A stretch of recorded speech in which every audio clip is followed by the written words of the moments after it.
galera, bom dia, boa tarde, boa noite, boa madrugada. Meu nome é Sidney Martins, professor de língua portuguesa aqui do LAC Concursos, o maior site de videoaulas do Brasil. Então vamos lá, você já viu a primeira parte, a segunda parte, a terceira parte e agora nós chegamos à quarta parte da nossa revisão. Lembrando que nós vamos fazer 6 partes.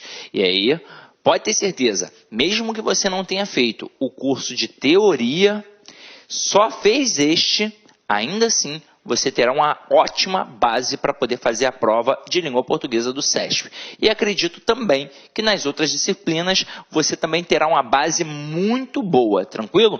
Então vamos lá, vamos deixar de enrolação e vamos direto ao ponto.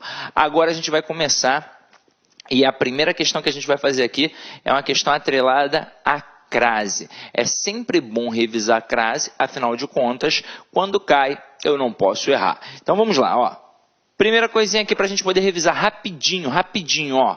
Como é que é o nome desse camaradinho aqui em cima do A? Se você pensou crase, você pensou errado, meu companheiro. O nome deste cara aqui, ó, é acento grave e indicativo do fenômeno da crase, que é um fenômeno de fusão entre duas vogais idênticas. Então, este acento grave assinala a fusão entre o A, preposição, e o A, artigo. É isso que acontece. Poxa, Sidney, mas eu pensava que crase era o nome do acento. Não, até mesmo porque nós temos diversos casos de crase na língua portuguesa e em diversas outras línguas. Só para citar como exemplo, a palavra dor que nós conhecemos, eu sempre falo isso, ó, ela já foi dolore, ela já foi dolor, ela já foi door, até finalmente chegar à palavra dor. Neste momento aqui, ó, teve uma fusão entre duas vogais idênticas para formar a palavra dor. Teve. O nome desse processo aqui é crase. Agora, na nossa prova isso cai? Não. Somente se você fosse um professor de língua portuguesa e estivesse fazendo um concurso para o magistério ou então a prova de mestrado, doutorado, porque o camarada iria querer saber se o professor de língua portuguesa tem o domínio do processo de variação diacrônica, ou seja, se ele conhece a história da língua e se ele também domina o processo fonológico que aconteceu aqui. Agora, para a gente vai cair sempre isso daqui, porque além de ser um processo fonológico, é claro, o princípio é fonológico, é a fusão entre duas vogais idênticas, mas também é um processo morfológico. Afinal de contas, aqui nós temos classes gramaticais diferentes. Nós temos o A preposição e o A artigo. E também tem um processo sintático. Qual é a regra geral de crase? Você já deve saber. O termo anterior exige a preposição A e o posterior admite o artigo A. Então vamos aqui comigo, ó. Normalmente, por que o candidato erra? Porque ele só olha para o termo anterior. Ele tem de olhar para quem está antes do A e para quem está depois do A. Eu coloco aqui, ó. Eu me referi, pontinho, pontinho, diretora. Eu me referi, pontinho, pontinho, diretora. Eu tenho o termo anterior, que é o verbo. E eu tenho o termo posterior, que é o substantivo diretora. Aí você vai falar assim para mim, Sidney, eu aprendi numa gramática que era termo regente e termo regido. É uma mera questão de nomenclatura. No final das contas é a mesma coisa. Eu vou ter de olhar para quem está antes do A e para quem está depois do A. Então acompanha aqui comigo. Quem se refere a alguém ou a alguma coisa. Então o termo anterior, ele exige a preposição a. E o termo posterior é um substantivo feminino. Então, caramba, tem o artigo feminino a. Então, aqui, ó, tem o artigo feminino a. Então, se tem a preposição mais a artigo, crase a. Agora, Sidney, e se eu tenho dificuldade? Como é que eu faço? Das duas, uma. Normalmente acontece o que com o aluno?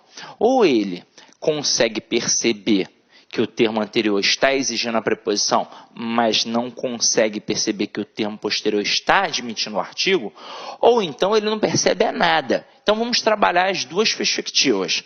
Se você foi capaz de perceber que o termo anterior está exigindo a preposição a, mas não está conseguindo enxergar que o termo posterior está admitindo algum tipo de artigo, o que você vai fazer? Você vai pegar esta palavra que está depois do a e vai colocar numa sentença logo num primeiro momento. E vai ver se consegue colocar o artigo. Mais ou menos assim, ó.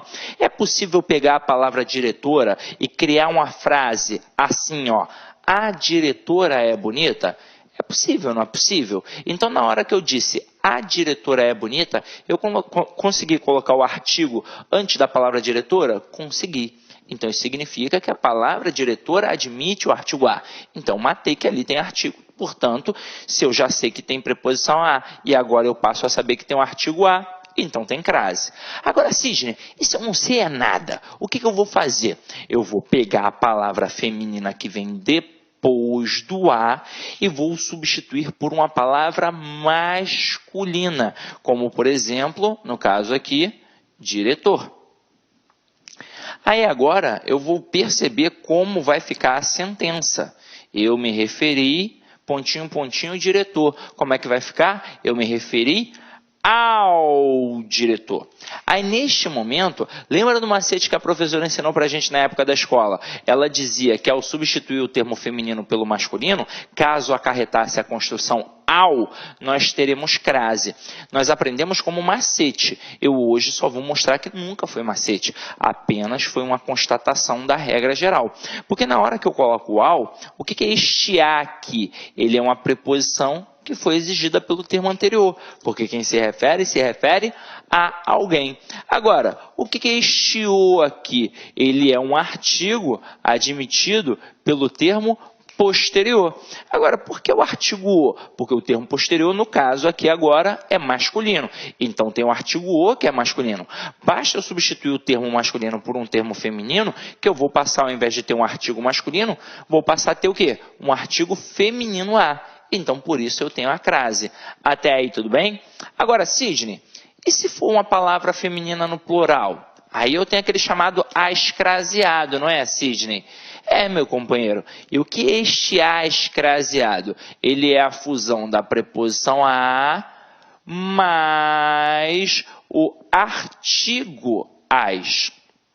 Então, a diferença agora é que, ao invés de estar diante de uma palavra feminina no singular, nós passamos a estar diante de uma palavra feminina no plural. Então, eu vou substituir aquela palavra feminina no plural por uma palavra masculina também o quê? No plural. E se acarretar a construção aos, eu passo a ter crase. Então, aqui, se ao invés de diretora eu tivesse colocado diretoras, eu teria de substituir por diretores. Aí, na hora que eu substituo por diretores, eu vou colocar, eu me referi aos diretores. Então, vai ficar, eu me referi às, craseado, diretoras. Resumo da ópera, meu companheiro. Ficou na dúvida? Você pega aquela palavra feminina e substitua por uma masculina. Acarretou a construção ao, está te mostrando que tem preposição, mas artigo, portanto, tem crase. Pegou a palavra feminina e substituiu por uma masculina e acarretou o aos, significa que você tem uma preposição, mas um artigo no plural. Então, você vai ter o as craseado. Sidney, e se eu pegar a palavra e substituir, e ao invés de acarretar a construção ao, acarretar, por exemplo, apenas o a? Aí eu já sei que não tem crase e que aquele termo que eu estou tentando analisar é apenas uma preposição. E se eu fizer a substituição e acarretar na construção apenas o? Eu sei que não vai ter crase e que aquele termo que eu estou analisando é apenas um artigo.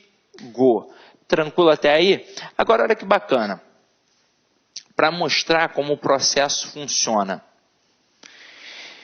Ao invés de colocar diretora ali agora, eu vou colocar ela. Ó, eu me referi, pontinho, pontinho, ela. Então, eu já sei que é eu me referi a ela. Só que aí, como funciona a cabeça, às vezes, do candidato? Ele pensa assim, e quem se refere a alguém. Aí ele já vai e coloca o acento. Ele nem olha para o termo posterior. E para piorar aqui no caso, na hora que ele olha para o termo posterior, o que a palavra é? É uma palavra feminina. Ele tem certeza que tem um acento. Opa, então ali tem crase. Só que é o seguinte, pensa comigo, este termo é substantivo? Não, este termo é um pronome. Quer ver? Lembra do primeiro macetinho que eu ensinei? Vamos pegar essa palavra e jogá-la para o início. É possível dizer a ela é bonita? Assim como eu disse a diretora é bonita? Não, não é possível. Eu consigo dizer ela é bonita. Então eu estou demonstrando que aquele termo, o ela, o pronome pessoal do caso reto, ela, não tem artigo. Então, aqui não tem como ter crase, porque para ter crase tem de ter preposição a mais artigo a. Então, aqui, ó, não tem. E se você pegar o ela e substituir por ele? Você vai dizer, eu me referi ao ele? Não, você vai dizer, eu me referi a ele. Então, mais uma vez, é a demonstração de que o termo pronome, no caso ali, não admite o artigo e que este a que apareceu é apenas uma preposição. E por que eu tenho tanta certeza? Porque o termo anterior está exigindo-a. Porque quem se refere a alguém. Tranquilo até aí? Então, vamos lá. Agora, eu vou dizer para vocês como normalmente funcionam as questões de crase no CESP. Às vezes o camarada até vai um pouquinho além, até trabalha um caso de paralelismo e por aí vai. Mas basicamente, a maioria das questões do CESP, elas trabalham a regra geral. O camarada vai dizer que tal termo está exigindo a preposição a, no caso, e que o outro termo que vem depois está admitindo o artigo a ou o artigo as. Agora, você tem de ficar ligado em que? Numa possível pegadinha, para ver se realmente é aquele termo que está exigindo a preposição a e para ver se é realmente aquele termo que está admitindo o artigo ou não. Tranquilo? Então vamos lá, olha a primeira questão. A primeira questão aqui, ela nem trabalha essa estrutura que eu acabei de dizer, mas ela é tão tranquila que se você estudou a parte teórica, você não vai ter o menor problema. Acompanha aqui comigo, ó. No trecho, a energia eólica é uma opção complementar à fonte hidrelétrica. O emprego do acento grave indicativo de crase é facultativo. Olha a palavra que veio depois.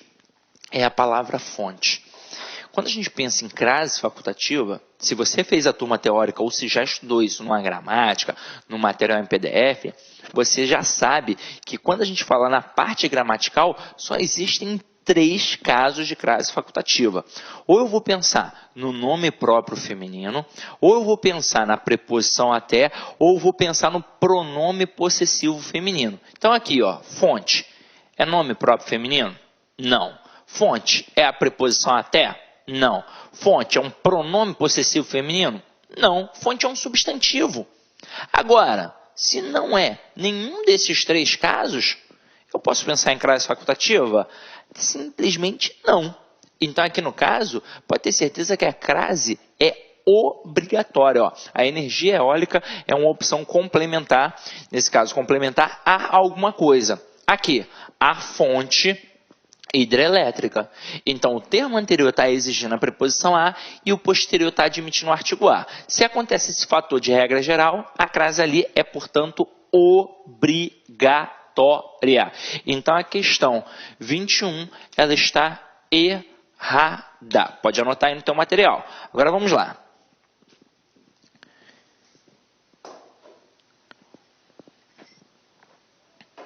Antes de fazer essa questão, né, de vez em quando, a gente grava tanto que a gente não percebe e esquece de dar algumas dicas para os nossos alunos. Então, eu, já que lembrei, vou passar essa dica. Gente, o ideal é que vocês façam as questões antes, tá?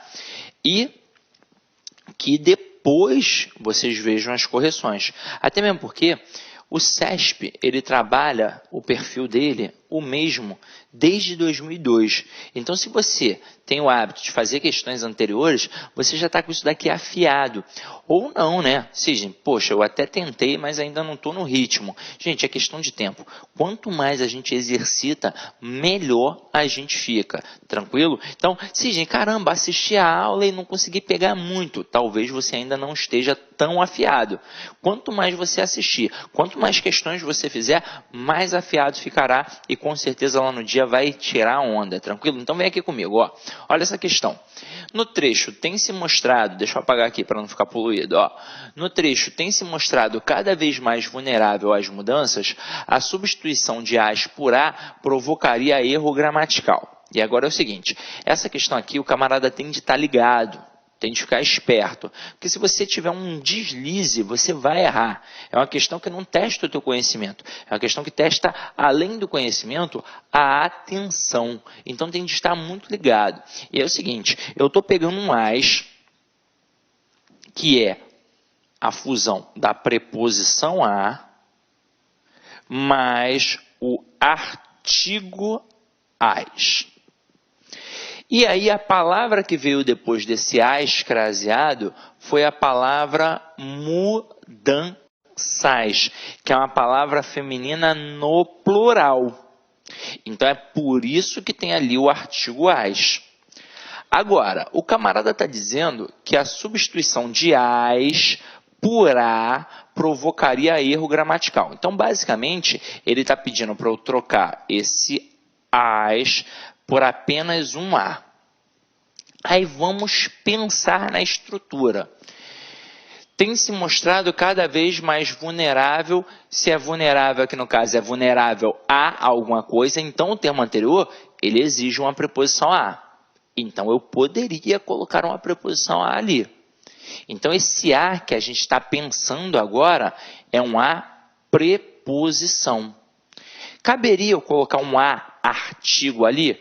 Obviamente não, porque a palavra que vem depois ela está o quê? No plural. Então, por exemplo, não caberia fazer isto, ó, colocar um acento grave. De forma alguma, porque a no singular, mais palavra no plural, já dizia minha professora saudosa tia Vera, crase nem a pau. Agora, na hora que eu tiro o as craseado e deixo apenas o a preposição, vamos entender que a questão aqui trabalhou um negócio que no texto talvez pudesse ampliar sua percepção. Mas agora eu quero que você entenda, o SESP gosta muito de trabalhar essa concepção com as palavras femininas no plural. É uma concepção da generalização e da especificidade. Eu vou colocar aqui um exemplo bacana que eu sempre coloco para exemplificar para o meu aluno. Olha só, você está se referindo a vidas humanas, e na outra, você está se referindo às vidas de nossos amigos. Isso é só para mostrar que é comum de acontecer. É comum, ora, aparecer um a sozinho diante de uma palavra feminina no plural, ou então o chamado as craseado diante de uma palavra feminina no plural. Na verdade, aqui é um processo de estilística. O autor do texto, na hora que produz a sentença, ele faz a escolha por uma ou por outra. Agora, ele, na hora que vai fazer esta escolha, ele está trabalhando a questão da generalização e a questão da especificidade. Quando eu generalizo um termo, eu não preciso de artigo. Agora, quando eu especifico um termo, obrigatoriamente eu uso o artigo. Agora aqui, ó, você está se referindo a vidas humanas? E quando eu falo vidas humanas aqui, eu estou falando da vida de quem está somente assistindo a esta aula ou da vida de todo mundo do planeta? De todo mundo. Então eu generalizei. E se eu generalizei, eu não preciso de artigo. Então este a, ele é apenas uma preposição. E por que eu sei isso? Porque o termo anterior está exigindo. Porque quem se refere a alguém. Agora, na outra, você está se referindo às vidas de nossos amigos? E acompanha aqui comigo, eu estou falando da vida de todo mundo do planeta ou eu selecionei, eu especifiquei, eu restringi? Eu selecionei, eu especifiquei. E se eu especifiquei, automaticamente o termo que está sendo especificado, ele passa obrigatoriamente a admitir artigo.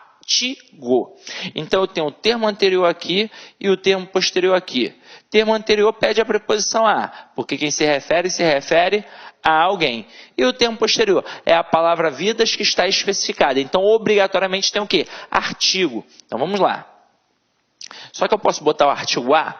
Não, porque a palavra é feminina no plural. Então, eu vou colocar o artigo as. Então, a preposição mais as artigo é igual ao as craseado. Normalmente, em prova, o que o avaliador gosta muito de fazer? Isso aqui, ó. Você está se referindo a vidas humanas? Por quê? Porque o candidato, às vezes, olha só para o termo anterior. E quem se refere a alguém. Fica tão feliz, coloca o acento e esquece de olhar para o termo posterior. Mas aí, repara, crase, assim, é a preposição mais a artigo no singular. E a palavra que vem depois está no plural. Por isso que eu digo, a no singular mais palavra no plural, crase nem a pau. Aqui a gente tinha um contexto mais amplo. Aqui na nossa questão, eu vou exemplificar isso para vocês. Ó. Na hora que o camarada colocou o as craseado, ele especificou as mudanças.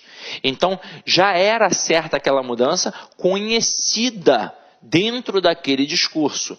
Agora, a partir do momento que a gente tira esse as e coloca o a, preposição apenas, ó, tem se mostrado cada vez mais vulnerável a mudanças.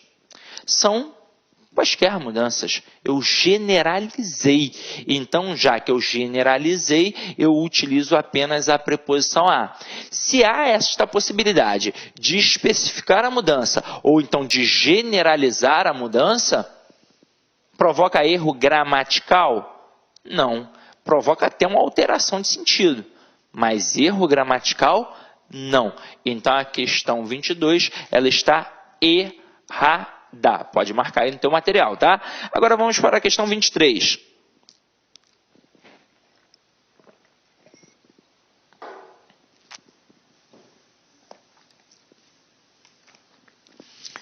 Questão 23 está assim, ó. Na esfera do poder público, o indivíduo elabora sua identidade pública, cujas regras de manutenção obedecem a leis mais ou menos impessoais e, em princípio, válidas para todos. Como o verbo obedecer admite dupla regência, ou seja, seu complemento pode vir ou não introduzido pela preposição a, seria mantida a correção gramatical do texto se no segmento obedecem a leis fosse empregado acento indicativo de crase no a. Então, ele está mandando fazer isso aqui, ó. E aí vamos analisar tudo que foi dito na questão. A questão está dizendo que o verbo obedecer admite dupla regência. No caso, quando o camarada diz que admite dupla regência, é porque ele tem duas possibilidades ali. Ele pode, na verdade, até pedir mais de um termo, não é? Agora, vamos pensar na regência do verbo obedecer. Se você pegar qualquer dicionário de regência, aliás, eu até vou indicar um para você que está fazendo prova para o CESP. Isso não serve só para quem vai fazer a prova do INSS, não. Se você está hoje fazendo a prova do INSS, mas você é um especialista, quer se tornar um especialista no CESP, porque você vai fazer toda a prova que seja oriunda do CESP, então você vai fazer INSS, você vai fazer Polícia Rodoviária Federal, Polícia Federal, tudo que é CESP, você tende a adquirir o dicionário de regência do Celso Pedro Luft, porque a banca CESP, ela se assemelha, na verdade, ela se vale da regência que está neste dicionário de regência. Pode ter certeza, eu já mostrei algumas questões para vocês, como verbo visar, como verbo agradar, e eu mostrei que numa visão tradicional é de uma forma, e para o CESP é diferente. Por quê? Porque o CESP se vale da visão do Celso Pedro Luft, então aconselho. E aí, ao pegar qualquer dicionário de regência, inclusive do Celso Pedro Luft, você vai ver que o verbo obedecer, assim como o verbo desobedecer, eles funcionam como verbos transitivos indiretos, exigindo a preposição a. Então, quem obedece, obedece a alguém. Quem desobedece, desobedece a alguém. Agora, é claro que esse verbo, ele tem algo interessante. Você já deve ter escutado falar em algum momento da sua vida que na hora que a gente faz a passagem da voz ativa para a passiva, a gente só pode trabalhar com um verbo transitivo direto. E que existe uma exceção, que é o verbo obedecer e o verbo desobedecer. Agora, vou te dizer um negócio. Esta exceção apresentada é só para o professor tirar a onda, porque nunca caiu numa questão de concurso público. Nunca caiu. Nunca caiu. Agora vamos entender por que é um caso que se tornou uma exceção e que alguns gramáticos, como por exemplo o Bechara, admitem. Eles admitem essa mudança, mesmo que o verbo seja hoje transitivo indireto regido pela preposição a, porque lá no passado, lá no latim, eles funcionavam de forma transitiva direta. E aí na passagem para a língua portuguesa, eles acabaram alterando e colocando a preposição a. Agora, é claro, vai fazer a passagem da ativa para a passiva, retirando a preposição. Mas isso não vem ao caso. De repente aqui o camarada só tentou te ludibriar. Então só nessa parte a questão já está errada. E outro fator, na hora que ele coloca esse a escraseado aqui, né, didaticamente falando, olha para a palavra que vem depois. É uma palavra feminina no plural. E o que a gente acabou de ver na questão anterior? A no singular, mais palavra feminina no plural, crase nem a pau. Então este a aqui é apenas uma preposição. Sidney, mas eu poderia colocar o a escraseado? Poderia. Sabe por quê? Na hora que eu generalizo, eu não preciso de artigo, mas não é impedimento para o artigo. Agora, na hora que eu especifico, obrigatoriamente tem um artigo. Então, aqui no caso, eu até poderia ter o a escraseado, mas o a no singular craseado, impossível. Este a aqui é apenas uma preposição que foi exigida pelo verbo, porque quem obedece, obedece a alguém ou a alguma coisa. Então a questão 23 também está errada. Show? Então vamos para a próxima. Questão 24 agora, ó. Questão 24, acompanha comigo, ó. O emprego do acento indicativo de crase em candidatou-se à Academia Brasileira de Letras é obrigatório devido à fusão da preposição que segue a forma verbal com o artigo definido feminino singular que precede o termo academia. Olha que perfeito, gente. A questão simplesmente mostrou, e é por hábito do CESP, ela mostrou o quê? A regra geral da crase. O termo anterior exigiu a preposição a e o posterior admitiu o artigo a. Então a questão aqui, ó, quem se candidata a alguma coisa. No caso aqui, a Academia Brasileira de Letras. Então o termo anterior exigiu a preposição a e o termo posterior, academia, admitiu o artigo a. Então esta crase aqui, portanto, é obrigatória. E a questão está perfeita. Questão 24, certa. Show? Tranquilo? Então vamos agora para a questão 25.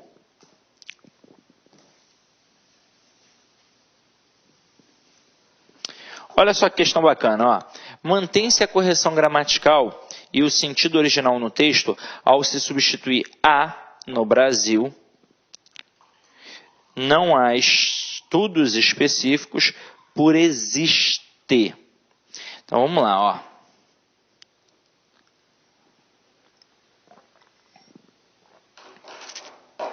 Vamos observar essa questãozinha aqui agora, ó. Mantém-se a correção gramatical e o sentido original no texto ao se substituir a no Brasil a, estudos específicos, simplesmente por existe. Então agora a gente está trabalhando uma questão de reescritura, né, para a gente poder entender como o SESC vai trabalhar isso também, porque quando a gente fala de reescrituras de frases, na verdade a gente trabalha tudo. Então você tem que ficar ligado. Como é que ele vai trabalhar isso daqui comigo? E como é que vai funcionar, por exemplo, a questão de concordância? Então aqui a gente tem um caso de concordância que poderia ser facilmente trabalhado na questão de reescritura de frase também. Agora, vem comigo, ó. O camarada utilizou o verbo haver e disse que poderia ser substituído pelo verbo existir. Então vamos lá, ó. Acompanha aqui comigo e a gente vai fazer um resumo teórico rapidinho disso aqui.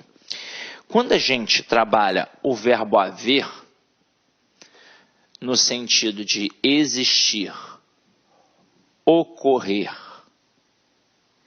e acontecer, ele se torna um verbo impessoal. O que é isso? É um verbo que não tem uma pessoa para concordar, portanto, classifica uma oração sem sujeito. E por que isso acontece, Sidney? Isso é uma convenção gramatical. E você tem que aceitar como se fosse uma convenção matemática. A gente não aceita que 2 e 2 são 4? Então, tem que aceitar que o verbo haver, no sentido de existir, ocorrer e acontecer, vai ser um verbo impessoal. E se não tem um sujeito para concordar, portanto, fica no singular.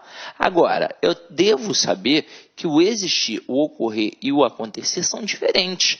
Eles são verbos pessoais. Então, se eles aparecerem, nós teremos o quê? Um sujeito. Então, acompanha aqui comigo. Eu boto: havia crianças na rua. Eu não vou escrever haviam crianças na rua. Por quê? Porque o verbo haver, no sentido de existir, ocorrer e acontecer, ele é um verbo impessoal. Então, tudo isso daqui, ó, é apenas um predicado.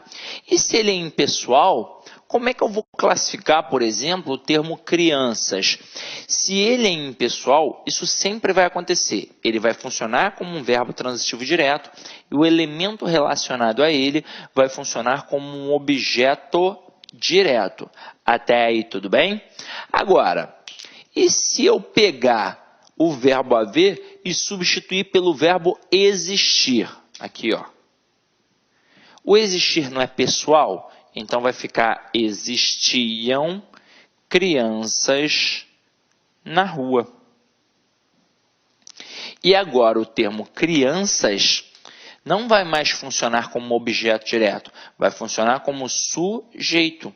Por quê? Porque o verbo existir, o ocorrer ou acontecer são pessoais. Então, significa que eles têm sim uma pessoa para poder concordar. Então, eles terão quem? Um sujeito. Então, pode ver que o verbo existir está até concordando com o termo crianças, coisa que não acontece com o verbo haver. Até aí, tudo bem? Belezinha? Tranquilo? Agora, vamos ampliar um pouquinho mais isso daqui. E se o camarada cismar de utilizar uma locução verbal na tua prova? Uma concordância aqui com a locução verbal. Para nossa sorte, basicamente, aparecem sempre os verbos existir e haver. E aí, quando eu tenho uma locução verbal, eu tenho o quê? Um verbo auxiliar, mais uma preposição facultativa, mais um verbo principal. Então, vamos colocar aqui, ó. Deve ou devem haver dúvidas, ou deve ou devem existir dúvidas. Eu tenho de dominar o verbo haver e o verbo existir. Porque o verbo haver ele é tão certo na prova quanto o próprio texto. Então, eu tenho de dominar. E é o seguinte, quando a gente fala na concordância aqui com a locução verbal, eu tenho o verbo principal e o verbo auxiliar. Quem é que vai mandar? É o verbo principal. E quem vai obedecer? É o verbo auxiliar.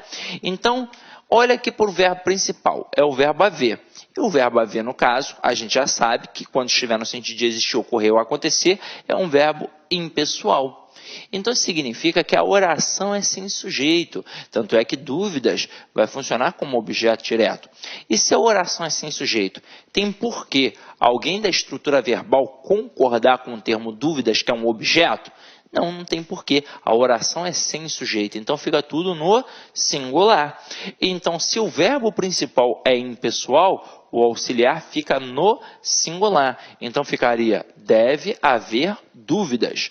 Agora, se o verbo principal for um verbo pessoal, isso significa que ele tem um sujeito. Aqui, no caso, a palavra dúvidas.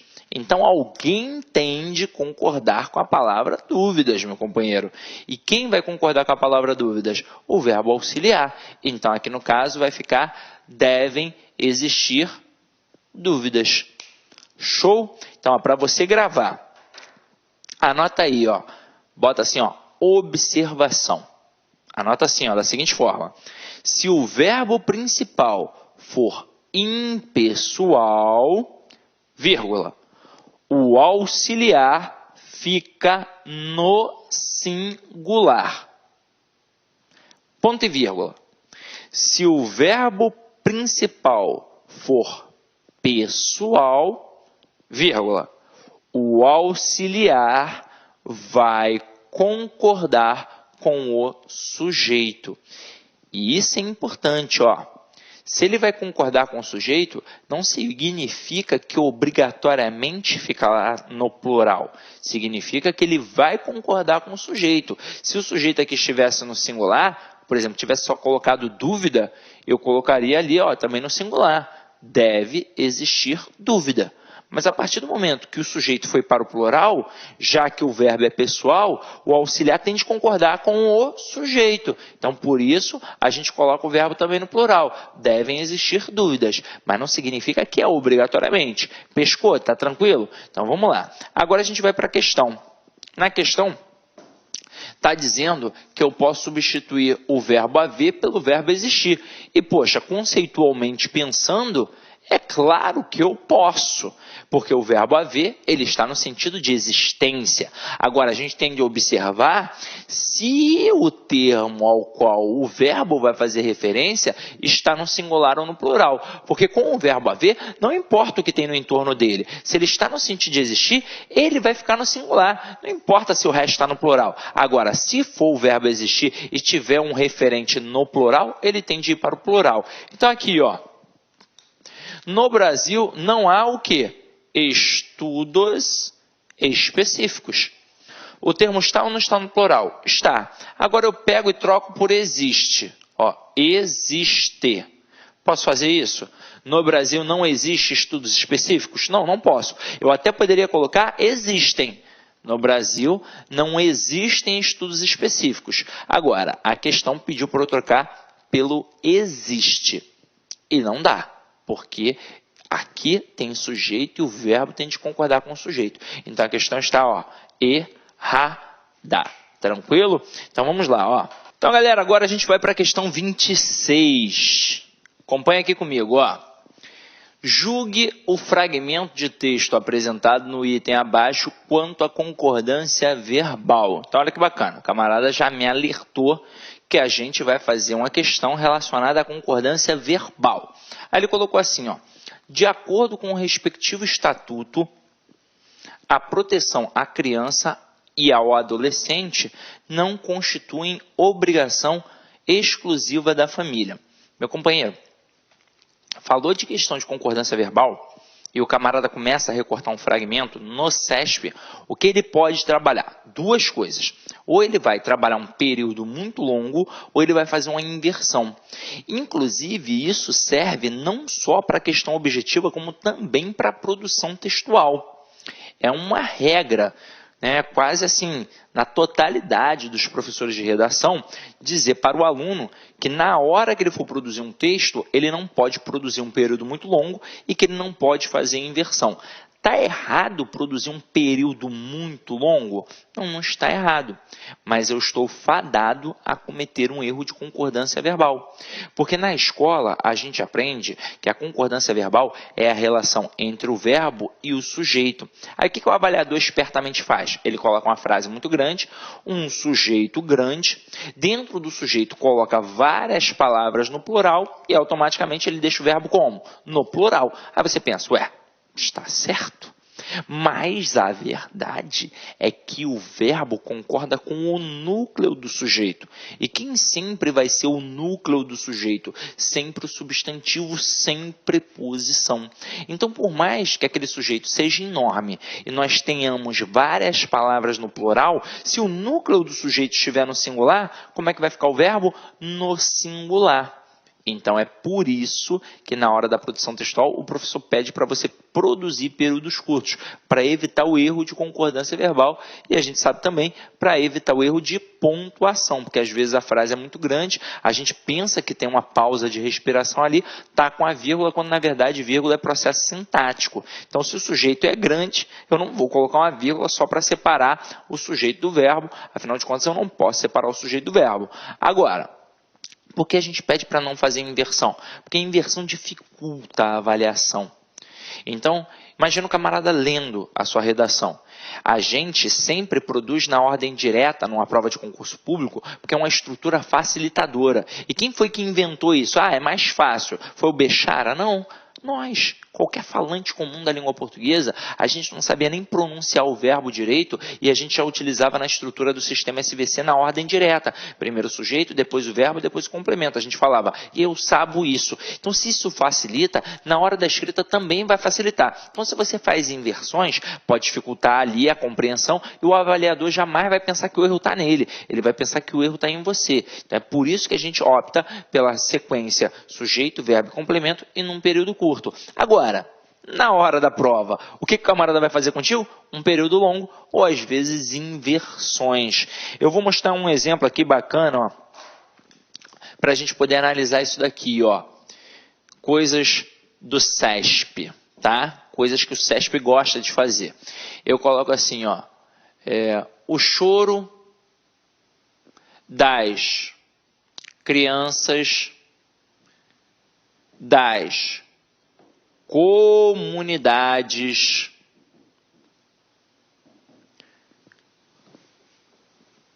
carentes nos comovem. É assim que o CESP vai fazer. Aí você vai olhar e vai falar, tá tranquilo, o choro das crianças das comunidades carentes nos comovem. Mas, gente, toda vez que eu tenho um sistema linguístico para poder analisar, eu, na verdade, tenho um sistema SVC. Aí lembra que eu disse a vocês que a gente vai de cara no verbo, pergunta a ele quem é o sujeito e automaticamente o resto é o nosso complemento para a gente poder fazer a análise morfossintática? O primeiro movimento que eu fiz, de ir de cara no verbo e perguntar a ele quem é o sujeito, já automaticamente resolve a questão de concordância verbal. Então vem aqui comigo, ó. Quem ou que nos comove? Aí é enorme a resposta. O choro das crianças das comunidades carentes. Sidney, não poderia ser só o choro das crianças? Não, porque o que me comove não é o choro de qualquer criança. Não é um choro de uma criança aqui no Leme, no Leblon e Ipanema. É o choro das crianças das comunidades carentes. E aí, vamos lá. Agora que eu já sei quem é todo sujeito, eu vou descobrir qual é o núcleo do sujeito. Aí, às vezes, o aluno pensa assim, criança, Sidney, porque a palavra é semanticamente mais importante. Só que aí observe que está preposicionado. E, na verdade, o único substantivo aqui sem preposição é a palavra choro. Portanto, é o núcleo do sujeito e é o núcleo do sujeito que vai concordar com quem? Com o verbo. Então, aqui agora, repare. Porque, na verdade, quem comove, o que comove é o choro. Então, o choro das crianças das comunidades carentes nos comove. Foi? Tranquilo? Se a frase foi invertida, não tem problema. Você vai de cara no verbo e vai perguntar a ele quem é o sujeito e ele vai te responder. Eu coloco aqui, ó, vinha de algum lugar indefinido aqueles homens. Aí, num primeiro momento, a gente não percebe nada de estranho, porque a frase começou com um verbo. E aí é muito natural que o falante comum da língua deixe realmente o verbo no singular. Por quê? Porque não apareceu o referente antes. Então, ele começa com o verbo no singular. Vinha de algum lugar indefinido aqueles homens. Agora, Se eu for de cara no verbo e perguntar a ele quem é o sujeito, olha como é que é simples. Quem é que vinha? Aqueles homens. Então, quem é o núcleo? Homens. Então, se isso aqui é o sujeito e a palavra homens é um núcleo, se o núcleo do sujeito está no plural, como é que eu vou deixar o verbo no singular? Não tem como. Então, eu tenho que deixar o verbo no plural. Então, a frase correta seria: vinham de algum lugar indefinido aqueles homens. Coloca na ordem direta. Aqueles homens vinham de algum lugar indefinido. Então, entendeu o bizu da coisa? Agora, além de trabalhar as frases grandes, e as invertidas, a gente também tem os acentos diferenciais. Calma aí que eu vou mostrar para vocês. Ó. Então, olha só. Além dessas duas estruturas que a gente acabou de ver, a gente agora vai ver o acento diferencial do plural. Eu coloco assim, ó. As pessoas humildes das zonas rurais têm problemas. Ponto. Aí na hora que eu faço a leitura, eu acho que está tranquilo. Ué, as pessoas humildes das zonas rurais têm problemas, porque eu vou falar assim. Mas aí é o seguinte, quem é que tem problemas? As pessoas humildes das zonas rurais. Quem é o núcleo do sujeito? Pessoas. Este núcleo está no plural. E o verbo ter aqui, ele está no singular. Então, se ele estivesse aqui, o núcleo, no singular, tranquilo. Se fosse a pessoa humilde das zonas rurais, ou então a pessoa humilde da zona rural, tem problemas, porra, tranquilo. Porque o verbo estaria concordando com o núcleo do sujeito, que estaria no singular. Agora, a partir do momento que eu coloco o termo no plural, o verbo ter tende a ir para o plural. Só que o verbo ter no singular e no plural, nesse caso, ele tem a mesma grafia e a mesma pronúncia. Só que eu tenho de colocar alguma coisa para diferenciar, porque eu não posso deixar um verbo que obrigatoriamente vai ficar no plural igual um verbo no singular. Aí o que eu faço? Eu coloco um acento circunflexo para mostrar que está no plural. Tranquilo, meu parceiro? Então, neste momento aqui agora, quando você estiver fazendo uma questão de concordância verbal no CESP e aparecerem os verbos ter e vir, você vai ficar muito ligado para ver quem é o núcleo do sujeito, para ver se o verbo vai ficar no singular ou no plural. Tranquilo? Então vamos lá, vamos voltar para a questão agora. Ó. Questão 26 aí para a gente julgar em relação à concordância verbal. Acompanha aqui comigo. Ó. De acordo com o respectivo estatuto, a proteção à criança e ao adolescente não constituem. Aí diz para mim, quem é que não constitui ou quem não constitui a obrigação exclusiva da família? Aí tudo isso aqui, ó, a proteção à criança e ao adolescente. Aí vem comigo. No primeiro momento o cara pensa assim, ué, tá certo, pô, porque o núcleo, criança e adolescente. Aí lembra que eu disse? O núcleo sempre vai ser um substantivo sem preposição? Caramba, se tem crase aqui, já está mostrando que tem preposição. E aqui, ó, outra preposição. Estes termos aqui não podem funcionar como núcleos do sujeito. O núcleo do sujeito aqui é a palavra proteção. Porque quem constitui a obrigação aqui no caso, o que constitui é a proteção. Então, como proteção está no singular, o verbo vai ficar no singular. Então, a proteção à criança ou adolescente não constitui obrigação exclusiva da família. Então, questão 26, errada. Show? Então, agora vamos para a questão 27. Questão 27 está assim, ó. Julgue o fragmento de texto apresentado no item abaixo quanto à concordância verbal. A legislação ambiental prevê que o uso de água para o consumo humano e para a irrigação de culturas de subsistência são prioritários em situações de escassez. Agora diz para mim, quem é prioritário ou quem são, né? Mas a pergunta Ideal é sempre no singular, porque a gente não sabe se tem ou não uma pegadinha. E detalhe, se eu estou perguntando, eu ainda não sei quem é o meu referente, tá? Pergunta no singular. Quem é prioritário? Aí eu vou descobrir que é o consumo. Aqui, ó, o consumo não, ó, tudo isso aqui, ó. A legislação prevê que o uso de água para o consumo e para a irrigação de culturas de subsistência são prioritários. Agora, o que realmente é prioritário? O uso. Se é a palavra uso, ela está o quê? No singular. Então, o uso é prioritário. Então aqui, além de ter tido um erro de concordância verbal, ainda teve um caso nominal também. Então a questão 27 ela está errada. Agora vamos para a questão 28.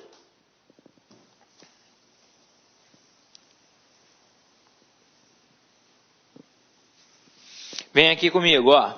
Julgue o fragmento de texto apresentado no item abaixo quanto à concordância verbal. O uso de drogas e bebidas atrapalham os alunos. Aí vem comigo. Quem atrapalha? O uso de drogas e bebidas. Pensa comigo.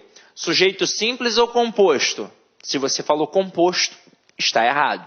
Na verdade, o sujeito aqui é simples, porque o núcleo não vai ser drogas e bebidas. O núcleo é a palavra uso. Então, o que realmente atrapalha? O uso. Por exemplo, eu posso ter aqui um monte de drogas, cocaína, maconha, loló, seja lá o que for. A frase, a sentença está dizendo que o que realmente atrapalha é o uso. Então, se eu não usar, não vai me atrapalhar. Agora, se a intenção fosse dizer que realmente são as drogas e as bebidas, aí ele colocaria assim, ó, drogas e bebidas atrapalham os alunos. Então, eu teria um sujeito composto e o verbo ficaria no plural. Agora, se a intenção for dizer que apenas o uso é que vai atrapalhar, então o núcleo é a palavra uso. E se o núcleo está no singular, o verbo fica no singular. Tranquilo? Então é isso, meu companheiro.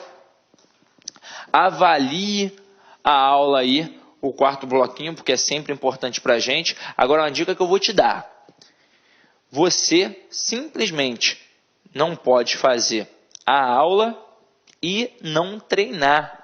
Agora, Sidney, mas não só tem essas questões? Não, você tem que ficar chato, você tem que baixar a questão na internet, você tem um banco de questões que tem aqui no site lá, que você tem de sempre fazer. E outra dica que eu dou para o meu aluno, já que esse material vai ficar para você para a vida inteira, porque você vai baixar para o teu computador, faça, por exemplo, hoje. Fez? Pá, beleza. Aí no futuro, você quer fazer de novo. Pô, aí tu tem que gastar um pouquinho. Você não vai fazer naquele mesmo material. Você vai fazer num outro material que você vai imprimir. Seja, pô, a maré não tá para peixe, não quero gastar dinheiro. Então o que você faz? Você imprime uma única vez e aí você faz numa folhinha de caderno. Ah, questão 1, questão 2, questão 3. Aí você bota letra A, letra B, letra C. Aí você vai lá, vai olhar. E errei questão 12, errei questão 13, as outras eu acertei. Aí na hora que você olhar, fala, por que eu errei? Aí você vai visualizar aqui na videoaula. Você, errei por isso, tranquilo. Aí deixa quieto esse material aí. 2 semanas, 3 semanas depois, pega de novo. Pá, pá, pá, pá, pá. Aí o que aconteceu? Errou a 12 e a 13. Caraca, olha de novo. Eu tenho certeza que se você for fazer uma terceira vez, se cair algo assim na tua prova, por exemplo, você não vai mais errar, porque você já revisou.